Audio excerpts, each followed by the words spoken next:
Turn it up.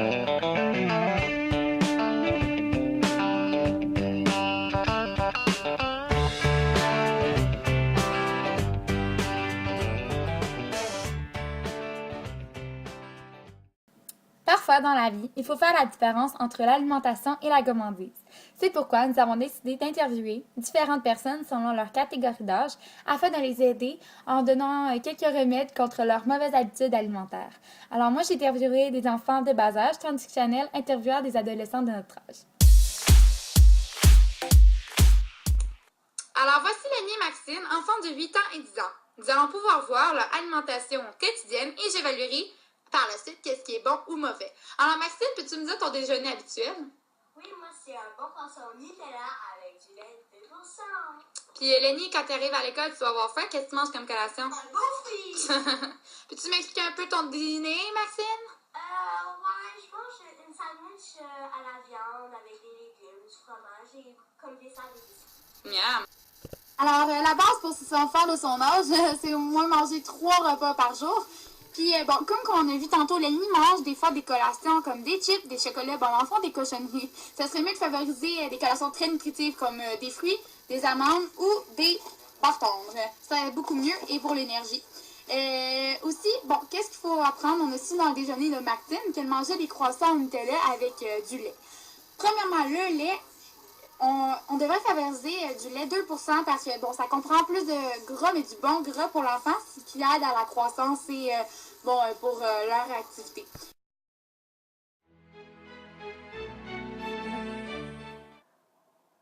Bonjour, alors est-ce que tu pourrais nous parler des 3 repas que tu manges habituellement? Ouais, donc ça m'arrive quelquefois de manquer le déjeuner, mais je dîne puis je chute tout le temps. Et au niveau des fruits et légumes? Je mange plus de fruits que de légumes, mais je mange quand même des fruits fréquemment. Et maintenant, as-tu déjà consommé de l'alcool? Oui. Et tes amis, est-ce qu'ils en consomment souvent? Oui. Et maintenant, as-tu déjà consommé de la drogue? Non.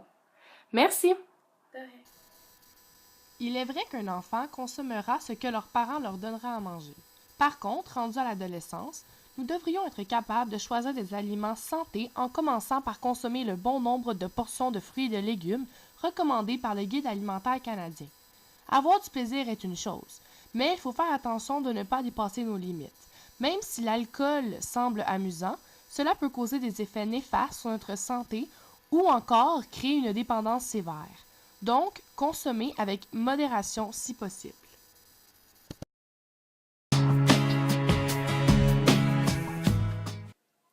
Lors de ta formation médicale, est-ce que tu as eu un cours traitant de la nutrition ou des troubles alimentaires? Oui, j'ai eu un cours qui s'appelait Métabolisme et nutrition, qui traitait des carences alimentaires et aussi des problèmes liés à l'obésité. Selon toi, est-il vraiment important de respecter le nombre de portions recommandées par le Guide alimentaire canadien pour être en santé? Oui, c'est ça, c'est l'idéal de respecter le groupe alimentaire canadien, mais ce qui est dans le fond plus grave, c'est qu'on oublie carrément de prendre un des 4 groupes alimentaires. Lors de tes nombreux stages dans les différents hôpitaux du Québec, as-tu remarqué que certains de tes patients possédaient différents problèmes de nutrition? Oui, la malnutrition est fréquente dans les hôpitaux, puisque les gens malades sont moins portés à manger. Donc, il y a beaucoup de nutritionnistes qui vont au chevet des patients. Puis, il y a aussi la nutrition parentérale qui se fait. Donc, ça veut dire par intraveineuse. Donc, on doit quantifier la bonne quantité de minéraux et de vitamines et de protéines qu'on donne à chaque patient. Merci. Merci. Nous avons choisi le sujet de la nutrition chez les jeunes, en sachant que beaucoup de personnes de la classe allaient être concernées par ce sujet, mais aussi en espérant que ce documentaire allait vous sensibiliser à modifier vos habitudes alimentaires, donc pour être plus en santé.